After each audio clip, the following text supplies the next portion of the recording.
America's #1 meal kit is HelloFresh.com. If you use the code Bubba, you get $80 off your first order, plus you'll get free shipping. And how about this? They can do it contactless if you want, where they just leave it there at your door and walk away and you go get it. You also find a link at rickandbubba.com under the sponsors button, HelloFresh.com. Tommy Tuberville joins us on the Rick and Bubba show. Tommy, welcome to Rick and Bubba. Welcome back. Good morning. Rick, why do you got to use Bubba's name for that, getting $80 off for eating? I don't understand that. Well, if you think about, though, the different codes that are available to you, if it involves eating, it's got to be Bubba. Yep. You want one that stands out, Coach. That's what you go with. I'm telling you, it never stops, Bubba. It never stops. I've known you guys for, 20-something years. Oh, yeah. And been a fan of y'all's for a long time.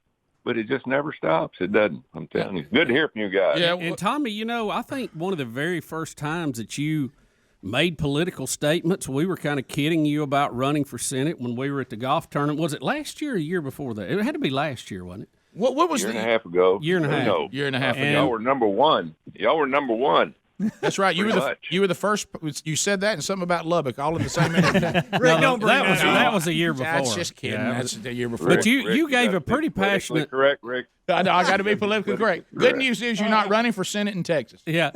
So, Coach, you gave a pretty passionate speech about positions you felt about, and I told you, I said, man, my phone started blowing up. Same here. People were loving what you were saying, and here you are, the Republican nominee. You won a big runoff election, and now you got a general election just literally a few weeks off. Well, I'm going to tell you guys, I hadn't been on the air, I don't think, since then. Right. But I've talked to you and visited with you. But I will tell your fans, when I came out and said that, I tell you what, my phone blew up, and I still get emails and text messages from that one interview that day. And that absolutely got my campaign started, kick-started, people going, my gosh, this guy's passionate about this. And, yeah, this has not been anything other than I want to do this because of these reasons. And, I told y'all then, I said, what are you doing this for, Coach? So we're in trouble. And I had seen it for about 10 years, and it's come to fruition. I mean, man, it's lit up ever since I started. And we all see now the problems that we're having and what bad education has led us to. And I've been front line and watched that for years, and it's just been decimated. And it's just, but that interview kick-started my campaign. And ever since then, and there's nowhere I hadn't gone. Coach, I heard you on Rick and Bubba. That was awesome. So appreciate y'all's help then. Well, we let you say what you wanted to say, and then the people have responded. And then in the primary, the people of Alabama responded in a big way with you winning that, by a very large margin. And I think it's like when you're going against this Democrat, dynamic Dougie Fresh, that Alabama has sent to the Senate a Democrat, a modern-day Democrat. And, and when you look at what's going on right now, it's not an exaggeration to say that Marxists are trying to take over this country to destroy the constitutional republic and give us a more socialistic and, dare I say, communistic type of tyrannical government. This is extremely serious. And if you don't believe that, most of Doug Jones' support is coming from California, coming from the liberal states, not even people from Alabama, to get ready because they want to hold this seat. And I think one of the things you need to say is that you stand between the American people and those who have this Marxist idea of where we should go.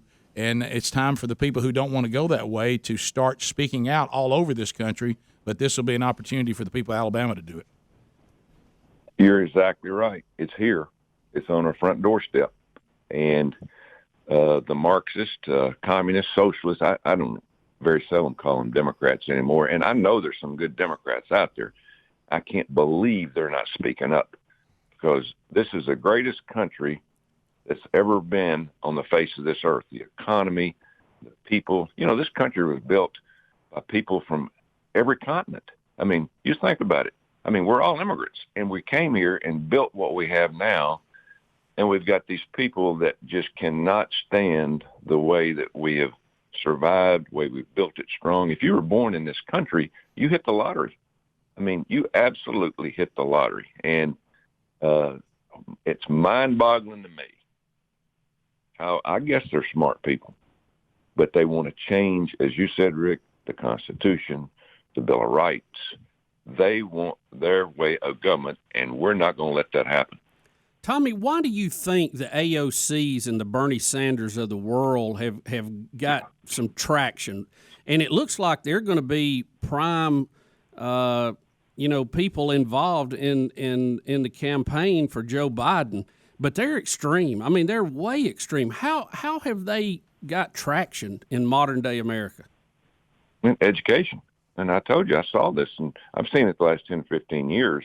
Remember now, coaches, men and women, basketball, not whatever coaches travel in college, and you go to these high schools and colleges, and you see transcripts, and you see the things that these kids are taught, and that's where it's come from.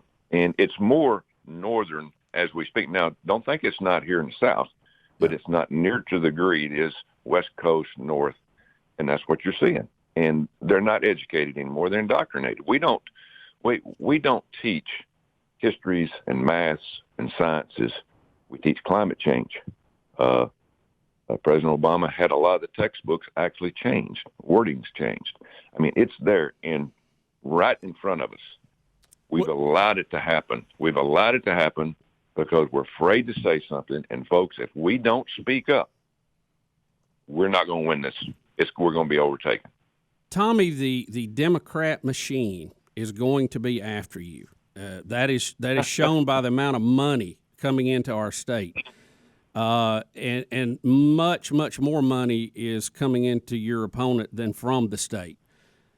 Their playbook. You used to scout opponents when you're a coach. You know what they do to Trump. You know what they tried to do to Kavanaugh. You know what they did to Roy Moore. How are you going to be prepared for this? Because they're going to dump an October surprise on you that's going to be incredible, and try to put you on the defense. How are you going to prepare for that? Well, we all got to be strong. I mean, there's no doubt they're coming. They're coming, and they're going to bring out everything in the world they possibly can make up. And of course, I've had a bad business deal, or I've yelled at a player on the sideline, grabbed a coach. I've done all those things, but, I've actually had a job. The thing about politics that I've learned is, when do you ever see a commercial that a senator or a congressman or a governor say, hey, I did these things. These are the things I did. They never do. They go after the other people because they don't make a lot of decisions because they don't want to lose votes.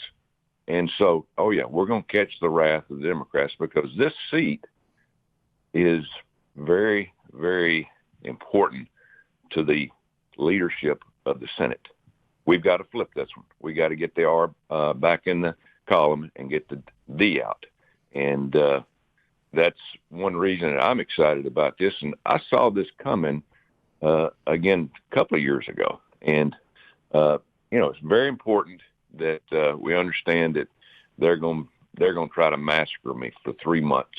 And we just got to fight through it. I would have never done this and put my family and put my state and this country in harm's way if I'd have done something so stupid that at the end of the day, it would cost me the race. I would have never done it. I'm a godly man. I believe in God. I believe in doing things the right way. Have I made some mistakes? Sure I have, but not anything that they can bring up to put me in harm's way to cost me any kind of election.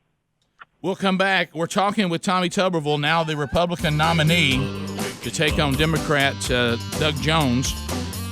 That's coming up in November, and that Senate seat, if you want it to be red or blue, it's time for that decision to be made, and you'll get that opportunity in the upcoming general election. We'll continue to talk with Tommy Tuberville when we come back. Rick and Bubba. All right, so we're talking to Tommy Tuberville, now the Republican nominee for the Alabama Senate seat that is currently occupied by Doug Jones, Democrat, which was a shocking turn of events in a special election, and now that seat is back up for an opportunity for the people of Alabama to decide if they want to be represented by Republican Tommy Tuberville or Democrat Doug Jones. So Tommy Tuberville's with us. So let's talk COVID-19. We're 2020. My goodness. Hey, the hits keep coming, don't they? We are in a state of chaos. And if you were fortunate enough for the people of Alabama to send you to Washington, and you have the president's ear, and you're there now, part of the Senate, what would be your approach to what's going on? Well, it's been a mess, to be honest with you. It's dangerous. We all know that. You know what's gotten me, Rick, is the facts just change daily. Yeah. And we were told very early, and that we're going to lose 2 or 3 million people here in the next few months. I'm thinking, my God. So I've been out over a year straight campaigning. Told my wife I'm going to stay home for a while to see what happens. And of course, after about a week, you kind of figure out, man, this thing might be overblown a little bit. Overblown to a point, but we know it's dangerous. If you look at Sweden, they said we're going to take care of the people that have underlying health problems and our elderly, and we're going to stay at work. Now, history will tell us whether we're right or wrong with what we did. The thing you've got to remember, 5, 8 years ago, we couldn't have done that. Technology-wise, we couldn't have shut the country down like we did. We didn't have the Zooms and all those things that we could continue to work, and we'd have just fought through it. I think the technology give us an easier out in terms of saying shut everybody down. And that's tough to do when you got the number one economy probably ever going. And thank goodness it was number one. Our banks were strong. We had more people working. I don't know whether we could have survived it had President Trump not got the economy where it was at. But, man, we got to work through this. But I tell you, it's an unseen virus. We know very little about it. We're learning more about it. The previous administration just left us without any kind of medical supplies. President Trump's had to dig deep, and, boy, he's taken a lot of hits. But I don't know, I don't know which way you go at the end of the day, whether you're right or wrong, anything that you do with this, because we've got to just fight through it ourselves and mentally fight back. I think right now people are just we're looking for answers, and there's none right now other than say, hey, we just got to get on our hands and knees and pray and work through this thing.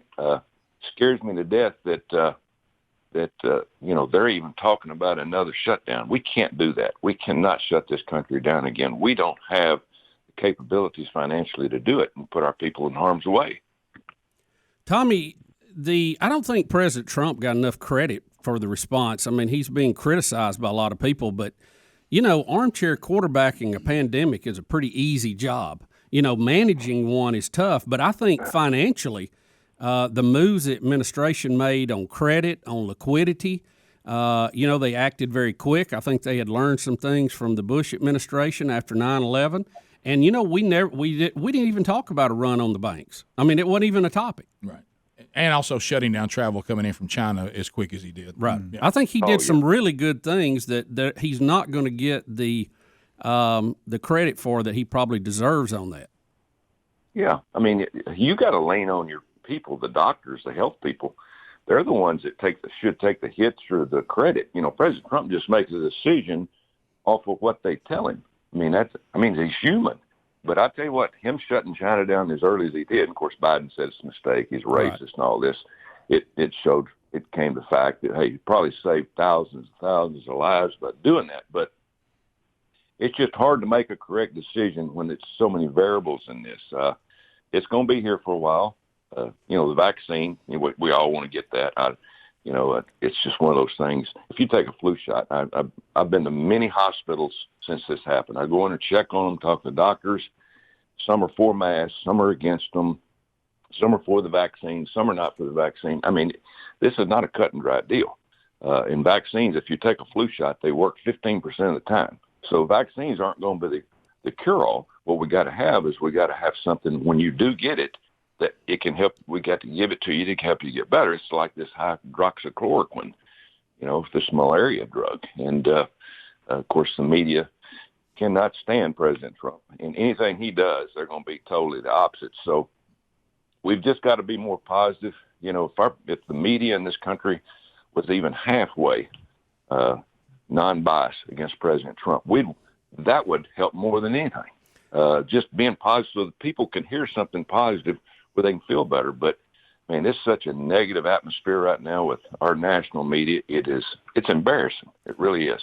Tommy, if you make it to the Senate, you're going to get the opportunity to confirm Supreme Court justices, and chances are there'll be one or two in the next term if you just go with recent history. How important is that, and what do you look for in those nominees? It's the number one thing a senator does. You study, you get all your information, and you confirm judges. And, of course, y'all know me. I'm a Christian conservative Republican. And I want somebody that, number one, is going to go by the Constitution. Quit trying to figure out how you can manipulate it. And that's exactly what's going on the left right now. They're trying every which way possible to tear our Constitution down. That's the reason we've made it 244 years. They hadn't been able to get their hands on that thing. But they are trying to get our guns. They're trying to, they manipulate free speech. I mean, it's embarrassing. But we've got to get judges that will go by and defend the Constitution. Because if we ever deviate from that, we're history in terms of the America that you and I and most of us have grown up in. And so we've got to get those type of judges that believe in the Constitution, stand with it every day, and fight back when the left comes at us and tries to change it. Tommy, real quick, too, I think a lot of that is done because the Congress won't do their job of legislating, so the judges take it on themselves to do it. And I would urge you, if you get there, to tell these guys, take on these issues, debate them, vote on them. Don't leave them to somebody in a robe to decide. That's the job of the representatives and the senators. You guys are the legislative branch. And like you said, Bubba, people are afraid of they're all wanting to hang on to re-election, so they don't want to make any decisions that might be controversial, but that's your job. Mm-hmm. Yep. Term limits, guys. Let me tell you something. There's a lot of different reasons now we need term limits because you got that group on the left that's got what they call a squad working their way up. If you don't have term limits, that group's going to grow and grow. But the problem that I see is now that I've been in this campaigning for a year and a half, they don't want to make decisions. The reason a lot of them don't like President Trump, the wheel of government runs real slow. He sped that wheel up. They've had to make more decisions. And what happens when you make decisions? You make people mad. Yep. You lose votes. You can't go up there and be afraid not to get reelected. You can't do it. And we got to fight back and get term limits and get different people from different professions, military, policemen, nurses, doctors. Coaches. Got to get a different variety. Tommy Tuberville, thanks for being with us, and I appreciate you finding time for us, and we'll continue to check in as we move to that election coming up in November. It's top of the hour. Rick and Bubba, Rick and Bubba. Rick and Bubba.